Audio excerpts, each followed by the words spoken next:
It's time to wrap this broadcast up with the Alderson's Awards West postgame show. For trophies, awards, t-shirts, and so much more, go to aldersons.net for their full catalog.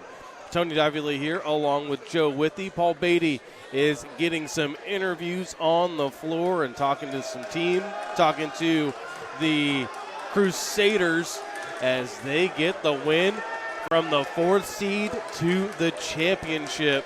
The Eastside Catholic Crusaders upset, and they are now the 2023 Metro League 3A champions. And what a game they put in between them and Rainier Beach. Rainier Beach never went away. It was 16-14 at the end of one. Eastside Catholic with the lead. At the half, it was Rainier Beach 32-25 over Eastside Catholic. At the end of the third quarter, Eastside Catholic retook the lead. It was 44-40. And then the final score, 62-56. Eastside Catholic with the win over Rainier Beach. And what a game between these two teams. Oh, yeah, some swings. First few plays of the game, Eastside Catholic went down low to Jacob Coffey, and he scored. And then he hit a couple of fallaways, and he had 12 points at the end of the quarter. But they only led by 2 points, as you mentioned. Eastside Catholic up 16-14 after the first quarter. Then Rainier Beach's defense created so many opportunities, just double teaming and individual defense, poke checks, steals right at half court. And they had a great second quarter and had a nice halftime lead. Officially, it was 32-25. Of course, we had 32-27, and in reality, we believe that was the score. But, the motivation, the coaching adjustments, about 3 players for Eastside Catholic really turned it up a notch. And they were able to do that and come out and actually complete the scoring, complete the shot, make the shot. Of all the three-pointers tried, Miles Gursky's the only player to hit a three-pointer for Rainier Beach tonight, Tony. He was 4 for 6 from three-point land, and the rest of the guys were 0 for 9.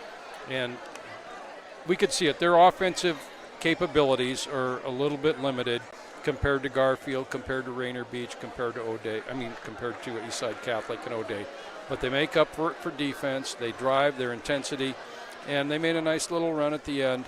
But too many weapons for Eastside Catholic, and, of course, too much Jacob Coffey. Yeah, and once Ryan Empoli got into foul trouble, that really changed up what Rainier Beach could do. Ryan Empoli, the older of the Empolis, 19 points for him, but he was a presence all over the floor. I had him for 8 rebounds, 4 steals, and a block in this one. So once you lose that, and he was the co-defensive MVP for the Metro Mountain League. So that's a big loss once Empoli went out, and from there, it all fell on Miles Gursky to be the offense. He did pick it up. He had 13 points at the end of the third quarter, ended up scoring 9 in the fourth quarter, but it was just a little bit too much for Rainier Beach to overcome in that fourth quarter. That's right. Coffey was there the whole game. Rainier Beach made some good drives toward the bucket in the second half, got in the lane, but boy, their shots were forced to be adjusted. They were off balance. They were trying to avoid Coffey and the good help defense, and they just really had a poor second half shooting. Gursky did hit 1 3 and 2 2s. Gursky had 9 points in the second half. And, of course, as you mentioned, the foul trouble for Ryan Empoli was really a killer because he had a great game, 8 out of 11.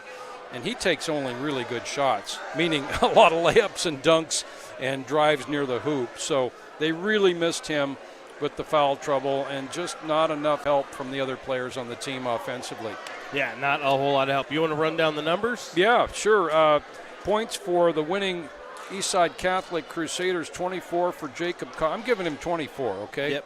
I mean, some people might say he had 22. We saw him score 24 points, didn't we? Well, we saw him score 26. 26. Officially, he's got 24. Okay, thank you.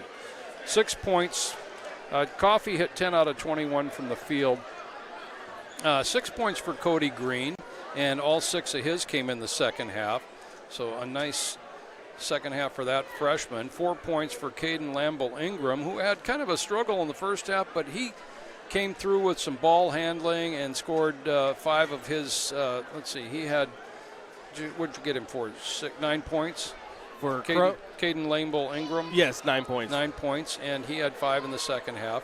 So 9 for Ingram, 6 points for Alex Elston, who fouled out but handled the ball pretty well, withstood the pressure, didn't turn it over as a substitute point guard. Had 2 nice buckets in that first half as well that they really needed. 6 points for Elston, who's a sophomore. 10 points I've got for Ishe Kanukami, and all 10, Tony, in the second half. That was huge. Yeah, that was big for Ishe to step up.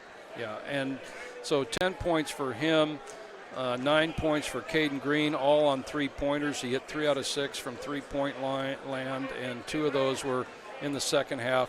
How about Nate Crone? He didn't score from the field, 0 for 5, but he did make 6 out of 10 free throws. I think that's what you have. 6 points for Crone, and just a fine floor game from him. He had his head up. He found Kofi early in the game for a couple assists.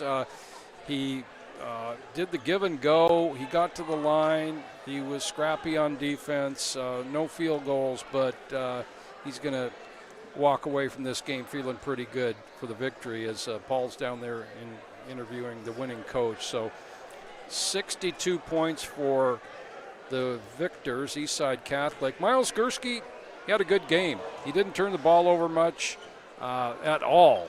He made 1 poor pass in the first half, but he's got the ball a lot. He scored 22 points on 4 of 7 from three-point land. He made all 6 of his free throws, made a couple nice driving layups in the end there when he just had to have the ball in his hands, because with Mapoli out, he was really you wouldn't call him the only offensive threat, but by far and away the offensive threat. The biggest offensive threat. 22 for Miles Gursky, 19 for junior Ryan Mapoli. Really fine game for him before fouling out. His brother freshman Patrice Mapoli with 9 points, 2 points from Naire Ballard and 2 points from Caden Powers. That pretty much is the scoring for the game. So the game's high score was Jacob Coffey, and Miles Gursky, the leader, right behind with 22. Big second half for the winners with, again, the contributions and just more scoring options from them tonight. I think that was the difference, Jacob. Jacob's playing ball tonight. You're Tony. Yeah, and in those extra numbers, Kofi, double-double, 24 points. I had him for 14 rebounds in this one. He also had a steal, 2 blocks, and an assist.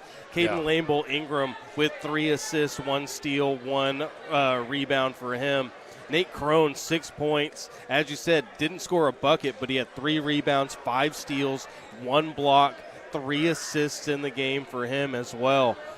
For Rainier Beach, Ryan Empoli, I had him for 8 rebounds. Victor Raymond, I had him for 7 rebounds. Miles Gursky with 4. Empoli also had 4 steals. Patrice Empoli with 3. So the Empolis with 7 rebounds in this game. All right, it is time to name our MVP, and we'll go with the Eastside Catholic Crusaders. And I think it's pretty obvious who the MVP is going to be for this one. Is you get a double-double, 24 points, 14 rebounds. Jacob Kofi, the MVP for this one. For sure, it is an easy call. Yeah, and if all he was making was little flips and little hooks and dunks and short bank shots, but he showed some other dimensions too. How about a couple of those turnaround fallaways?